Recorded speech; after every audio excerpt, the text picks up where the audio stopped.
how to do. We're about to...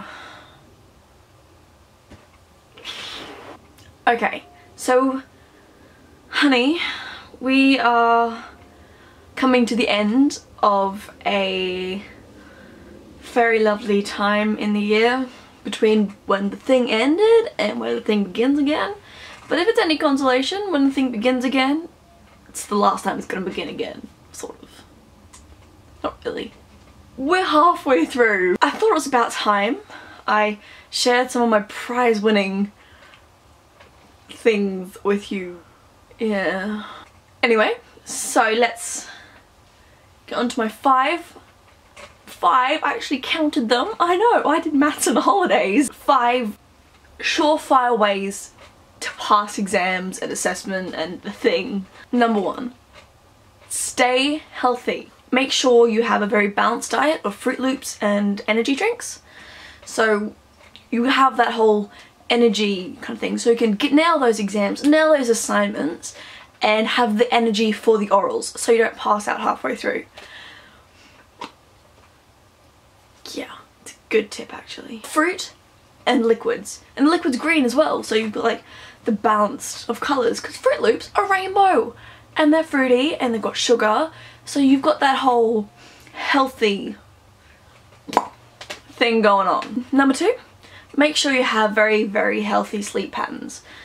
For example, what I usually do is one of 2 things. At the beginning of the term, I usually wake up about 7, go to school for 6 hours, come home, do some work, just a little bit, don't want to wear yourself out, then go onto the computer, go onto Tumblr till about 2 AM, then rinse and repeat. As it gets later in the term, you need to go to bed earlier, so you've got that energy. So I usually go to bed about 9, have a very early night, go to bed at 9, and wake up at 2 to do all my assignments the next morning. Usually that happens the day the assignment's due. Also a very good practice.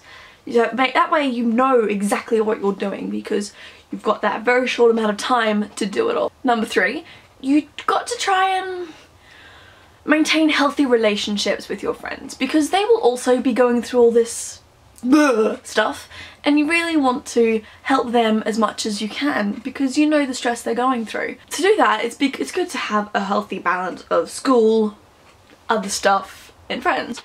What I usually do is lock myself in my room for 12 hours at least, go to school, sit eating with friends. You're in their presence and everyone can be relaxed then as you enter the room, and then you don't talk to them at all. People get very, very offended around this time of nah. Well, then no one should be talking, and it's a good way to avoid arguments. Number 4, this is something I have been doing for the past while. If I get an assignment and I don't like it, I'm just going to change it. I'm going to look at the criteria sheet, see, okay, I can do that, but instead I think I'm going to do this. Why I made a video for an assignment about homophobia. You take things you like and put it in. Another thing I did was put a Les Mis gif into an oral. I also spoke about James Bond in another oral. I also spoke about fanfiction in another oral. 5, and I'd say this is probably one of the more important ones. Keep a very clean and healthy workspace. The best room is a messy head, and if you can't find stuff in your bedroom or your desk or your locker, then you can't find stuff in your head. It's just a known fact. So what I usually do is I take all the clothes out of my cupboard and put them on the floor. That way I know exactly where they are. Yeah. The sad thing about those 5 tips, that's what I do.